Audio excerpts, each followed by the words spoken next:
પાણીની સમસ્યાને શું વાત કરવી, અમને યાદ નથી કેદી નળમાં પાણી આવ્યું હોય છે.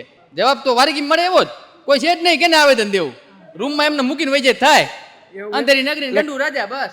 મહાનગરપાલિકા થાય તો એમાં વેરા વધી જાય, પણ અમારે પાણી તો એ નહીં, એમાંથી નહીં શોર્ટમાં આવે, વધુ તો આવે જ નહીં. તો એનો શું ઉકેલ કરવો? અત્યારે મોરબીમાં પાણીની સમસ્યા ખૂબ વધતી જાય છે. એવામાં મોરબીની એક સોસાયટી આવી ગઈ છે કે જે પાણીની સમસ્યા લઈને આવી છે. તો આવો જાણીએ કે લોકોનું પાણીની સમસ્યા વિશે શું છે કેવું. નમસ્કાર, આરબી ન્યૂઝમાં આપ સૌ લોકોનું હાર્દિક સ્વાગત છે અને હું છું તમારી સાથે તુષાર ઉગરેજા.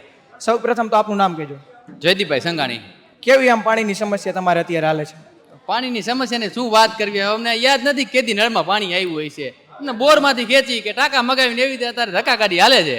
એમને આમ અંદાજે ખર્ચો વધી ગયો હોય છે ને તો આમ ઘરનો ખર્ચામાં ડબલ થઈ ગયું એમ. જેટલી અમારે ઘર ખર્ચ હતી એના કરતાં ડબલ થઈ ગઈ, કારણ કે પાણીના ટાંકા અત્યારે એવી રીતે મગાવવા પડે. મીઠું પાણી બોરમાં એવું ખરહુડું પાણી આવે, કાંઈ એવું લાંબુ કાંઈ સારું પાણી આવતું નથી. એટલે પરાણે જિંદગી નીકળે છે એવું પાણીના વાંકે. અહીંયા આવેદન આપવા આવ્યા તો શું જવાબ મળ્યો? જવાબ તો વારગી મળે એવો જ કોઈ છે જ નહીં. કેને આવેદન દેવું? રૂમમાં એમને મૂકીને વહી જાય થાય. અંધેરી નગરી ગંડુ રાજા બસ. કાંઈ જવાબ ન મળ્યો? ના, કાંઈ છે જ નહીં. અત્યારે અમે આવેદન દેવા એમને પડ્યું હે. સાહેબ કે લાવો ઇન્વર્ટમાં લઈ લે. ઇન્વર્ટમાં લઈને મતલબ શું હોય? કોઈ પાણી પુરવઠાનો અધિકારી કોઈ આપણી વાત સાંભળવા વાળો હોય તો આપણે જવાબ દઈએ. કઈ વાત જ નહીં સાંભળી, બસ એમને હાલે. આજે નક્કી કરીને આવ્યા જવું જ નથી. એવું નહીં આમ અગાઉ આમ ચેક બેક કરી ગયા હતા, અગાઉ કાંઈ આમ કંઈ કર્યું હતું એવું કંઈ નિરાકરણ માટે?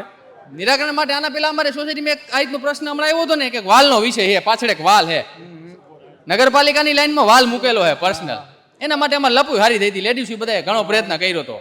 તેથી મગજમારી કરી હતી. રાતે 2 વાગે પાણી આવી ગયું. એમાં કંઈક આયોજન કર્યું હોય છે. કેટલાક દી પાણી આવ્યું ને પછી વરી વહી ગયું?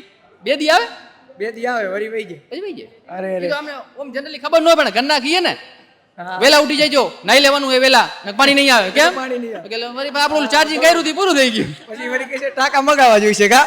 એટલે અત્યારે અહીંની બહેનો પણ સોસાયટીની આપણી સાથે જોડે. તમને કેવી પાણીની સમસ્યા થાય? પાણીની તો થાય જ ને. પાણી વગર રસોડામાં પાણી જોઈએ, નાવા ધોવામાં પાણી જોઈએ, કચરા પોતામાં પાણી જોઈએ.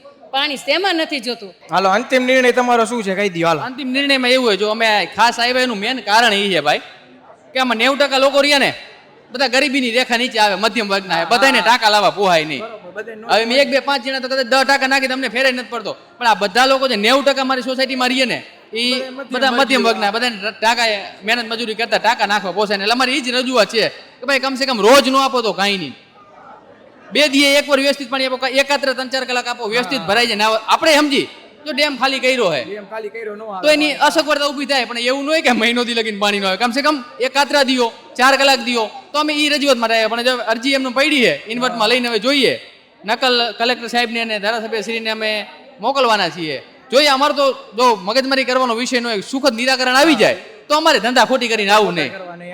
આપણે સમજીએ હા કે ગરમીનો માહોલ એ ડેમમાં પાણી ઓછું હોય, આપણે બધું સમજતા હોય. પણ હાવ ન દેવું ને એ એક થોડોક વિષય પડો. અને હાવ ન દેવું એમાં એવું સોસાયટી પાછી આપણે બધો વેરો ભરીએ છીએ. તમે વાત કરો હા લીગલી વેરો. આ જો વેરાની પહોંચ આપણી સાથે છે બરાબર, કે દર વર્ષે પેલું કામ ઈ કરી 9 વર્ષ આવે વેરો ભરી આવે તોય પાણી ન આવે. જે ભૂતિયા કનેક્શન વાળા સેટિંગ વાળા હોય ને મળતું હોય થોડુંક આપણે એમ લાગે કે આ વસ્તુઓ ઊંધી દિશામાં જાય છે. તો એક નગરપાલિકાના અમારા જે લાગત અધિકારીઓ છે એને વિનંતી સહ એમ ફોર્સ વાળી વિનંતી કે થોડુંક આમાં ધ્યાન દો, એકાત્રા પાણી દો, પણ થોડુંક વ્યવસ્થિત પાણી દો એટલે અમારું હાલે. અમને ખબર 15 દિન વરસાદ થઈ જવાનો, પણ 15 દી તો સાચવી લ્યો. એવી રજૂઆત કરવા માટે અમે નગરપાલિકાએ આવ્યા છીએ. તો બસ હવે લોકોની એક જ માંગ છે કે હાવ પાણી ન આવે એના કરતાં એકાત્રા થોડા દિવસે પાણી આવે, લોકોનું ઘર હાલે એવી સમસ્યાનો કંઈક ઉકેલ લાવે.